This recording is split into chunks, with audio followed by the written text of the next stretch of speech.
Hold up.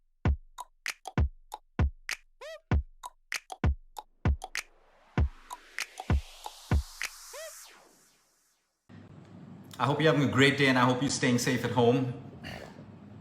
Let me just get my camera in place. A lot of people have been messaging me of late, Luke, there's so much of death when it comes to disease. There are so many lifestyle diseases that are killing people. There's the pandemic, there's so much of death and suffering. I got a message from a little boy, 13 years old. His mom sent me the message on Instagram on his behalf. And this boy had a simple message. He said, Luke, with so much of technology and so much of advancement in the world, why are people dying of disease? Isn't there any medicine that can ever stop disease from coming? This is just one little boy. You can imagine the amount of youngsters out there who see death, suffering, disease around them. I think it's our responsibility as a generation to change this equation because we should be puzzled too. Why is there so much of sickness? Some people like to say, oh, there's pollution. Then all of us should be sick because we all breathe the same air. Some people like to blame it on pesticides in food. Yes, pesticides in food is a problem, but we almost all eat the same food. All of us should be sick. Some people like to blame it on the quality of water. We're almost all drinking the same kind of water. All of us should be sick. The point that we're missing is the world really hasn't changed. Humans have. Humans have. We've lost the ability to focus on what really matters, which is number one, our health. We're constantly distracted with things that move us away from our health. Whether it's sugar, whether it's entertainment, whether it's technology, and I don't have a problem with this. I like it all. I like a little bit of sugar. I like a little bit of entertainment. I like a little bit of technology. The problem is, it's become overconsumption of everything. It first used to be the overconsumption of sugar. I'll tell you one thing right now. Sugar is not your enemy. Yes, it's dangerous, but it's not your enemy. Okay, that means everyone who's ever eaten sugar, our parents' parents, everyone should have been sick and died by now or had cancer and diabetes, but all of them didn't. I know people in their 80s and their 90s, they still have that 2 teaspoons of sugar in their morning chai, 2 teaspoons of sugar with a Marie biscuit in the evening, and they're absolutely healthy. Healthier than some people in their 20s, healthier than some teenagers. So is sugar really the problem? Or is it really the overconsumption of sugar along with our stress, along with our sleep deprivation, our sedentary lifestyles, our constant addiction to social media, which changes the way our hormones work? Is it that? You see, we can continue trying to make food the enemy, or we can start looking at preventive wellness. What is preventive wellness? There are 4 things that you need to do. If you've ever invested in a mutual fund or a stock or a fixed deposit or whatever, someone would have told you about the principle of compounding. Okay, it's the same thing with your health. You don't have to do so much for your body every single day. A little bit. Give it 15 minutes of exercise today. Okay, you were busy, give it 10 minutes. But the little that you give your body every day, it compounds. It compounds in you. Like the question I want to ask everyone right now is, what's the quality of your life going to be in the next 5 to 10 years? The answer is, it is dependent on what you do today. Everyone's scared of Alzheimer's and dementia and all of that stuff, and they're buying expensive supplements thinking they can prevent the onset of cognitive decline. Your supplements can't help you with that. They can play a role once you get it, but what's going to prevent it is your lifestyle.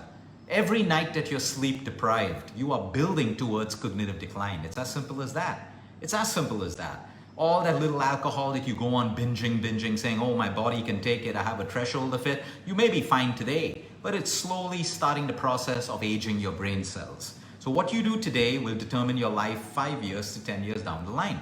The point is, we don't have to go to extremes and try to live a life of extremes where we don't have any fun, we don't do anything at all. That's not necessary as well.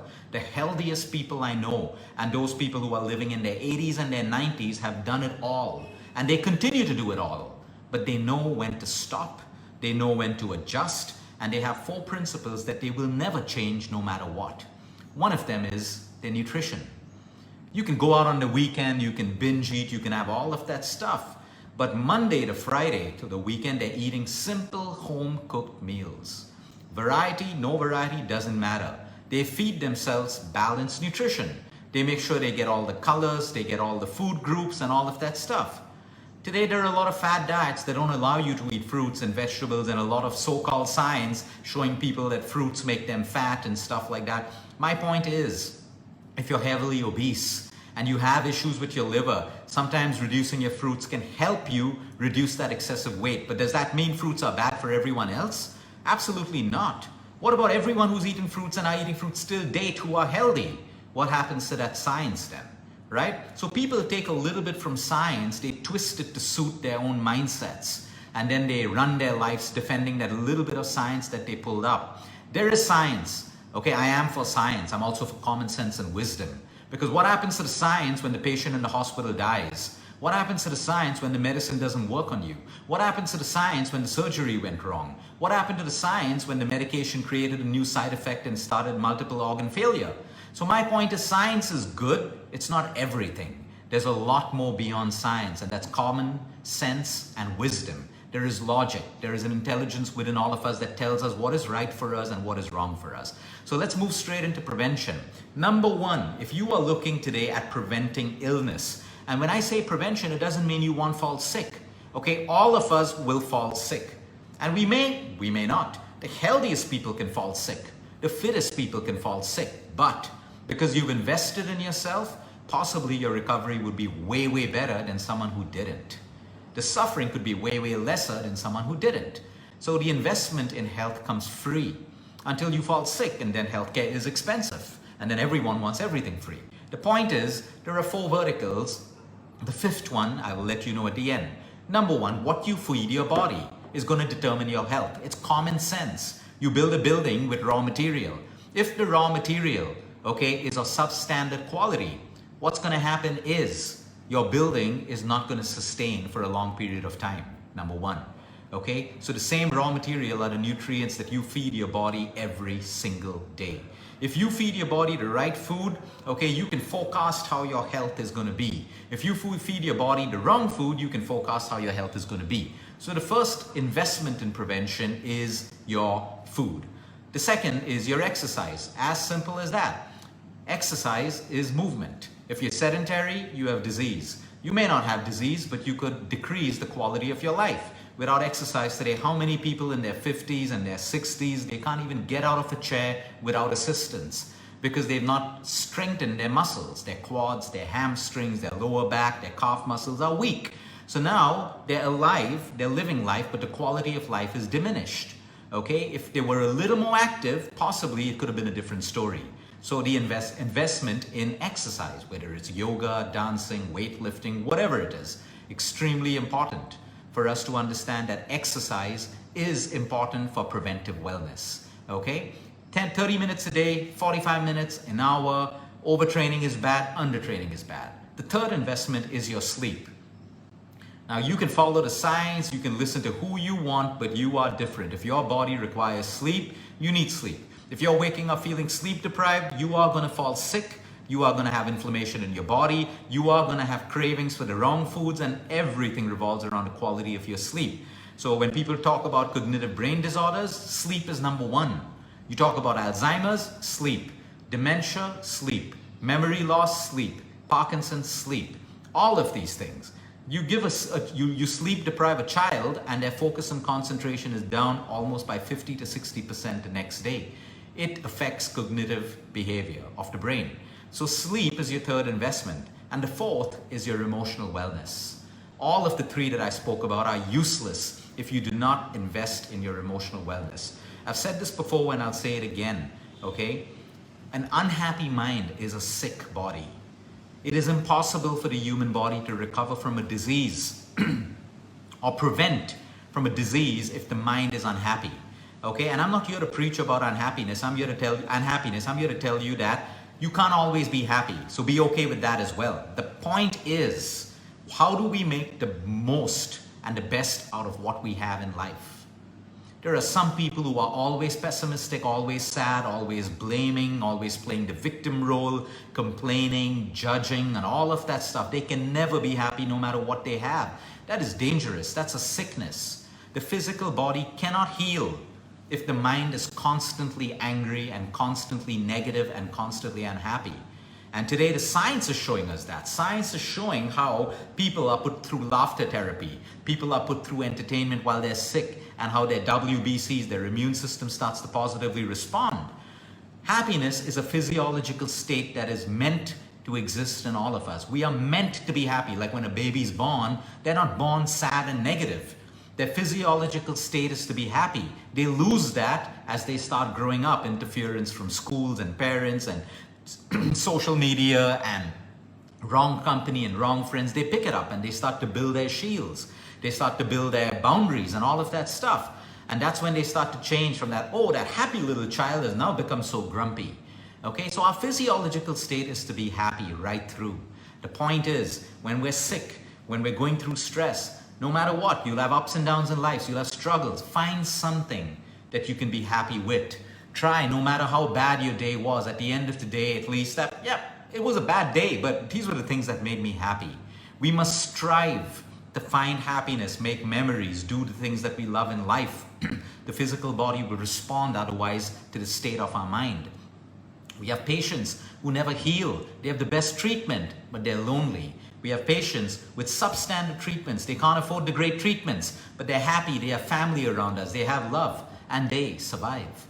The point is your physiological state. Your nutrition, your exercise, your sleep is all useless if you can't work on your state of mind. And you may have 100 different reasons to be negative, angry, and sad. You may have one reason to be happy. Find that one reason and build on it. It's not easy. It's absolutely not easy, especially when your life is crumbling down, when everything seems to be against you. It's difficult, but it's not impossible. So we need to understand that extra weight that we're trying to lose, that diabetes we're trying to reverse, that cancer we're trying to put in remission, all of the diseases, you have to also look at the state of your mind. It is so important to surround yourself with people who uplift you, who make you feel good. You don't want people to come and sympathize about your treatments and about your sickness and about all. No, keep those people far from you. Surround yourselves with people who can uplift you, who can give you courage, who can give you hope, who don't have to put more negativity in a mind that already has it. So your physiological state, laughter, watch stand-up comedy, surround yourself with people who laugh. Laughter is such a powerful medicine, and it's scientifically proven. Why? It changes your physiological state.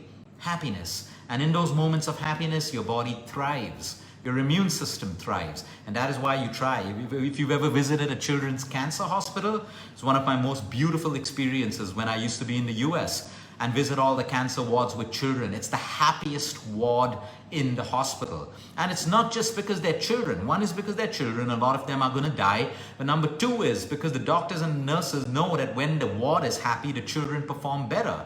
And one fine day I asked the doctor, why don't you do the same thing for the adult wards? Don't they need the same amount of happiness and the same amount of entertainment? And the point is they do. Every human being craves attention, acknowledgement, love, appreciation, and a sense of belonging. If our families can't give it to us, get it from your friends. If your friends can't get it, give it to you, get it from a partner. These are the things that we need to look for in relationships. Because you can have all the money in the world, the fastest cars and all of that stuff, but your heart will still crave for attention, a sense of belonging, appreciation, love, and respect. And that's something rare to find. And that is what you need to find. So when you want to build those relationships, we all are immature when we get into relationships at some point in our life earlier. We don't know these things. But over time, we learn these things. And then it becomes our right to expect it and our right to earn it from one another. Because when you're sick, it's these things that are going to heal you over and beyond your medicine. So invest in prevention. It is the most powerful investment that you can ever do. You'll have one bad day, 2 bad days where you don't work out, you binge. That's fine. You have the 3rd day. What are you going to do on the 3rd day? That's my question. Have a great day, everyone. Until next time, eat smart, move more, sleep right, and breathe deep. And remember, you care is all about you.